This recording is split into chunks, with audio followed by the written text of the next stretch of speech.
Napakaganda ng plano ng Diyos, no? Kung hindi natin nababasa ito in the Bible, hindi natin malalaman na there is an eternal plan of God in the past, na from eternity hanggang sa mga susunod na panahon.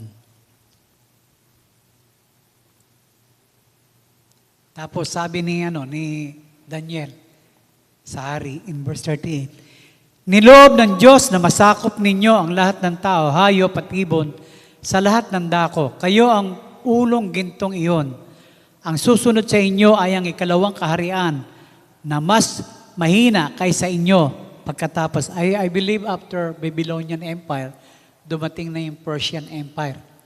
No, ito yung kina King Darius, King Belteshazzar, no? Dito na pumasok sina Mordecai at Esther. Yeah. So makikita natin yung chronological events na talagang it happens. It came to pass. Ika nga. Ang susunod sa inyo ay ikalawang kaharian na mas mahina. Ayan. Lilitaw ang pangatlong kaharian na isinasagisag ng tanso at sasakupin nito ang buong daigdig. Ayan.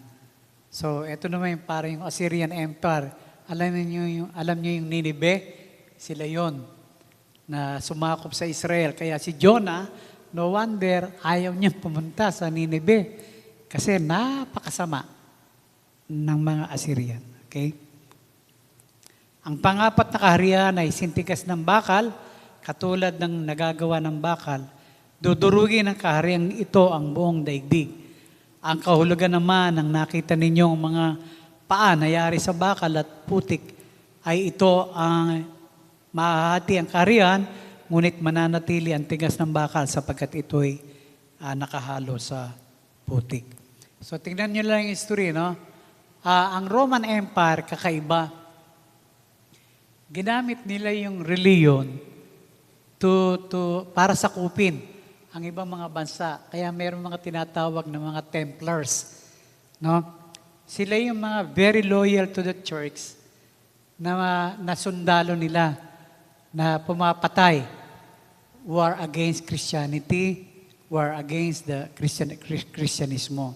No, pero sabi nga, 'di ba, ang layunin ni Kristo ay pag-ibig, no? Bakit kailangan pumatay? Para manakop.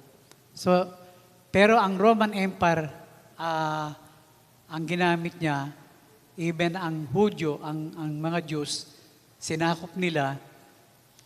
Pero sabi nga, they implemented the Roman rules, pero nagkaroon ng conflict kasi because they were inside Israel, nagkaroon ng mga nagrebelde, no? Until such time, dito na sa panahon ni Jesus Christ, merong time na si Pilato, tinanong siya. Anong tinanong ni Pilato? Ikaw ba ang hari ng mga Hudyo? Makikita ito sa John chapter 18. Anong sagot ni Jesus Christ? Yes, but my kingdom is not of this world. So nagpapahiwatig na si Jesus Christ during that time that there is a kingdom, not the earthly kingdom.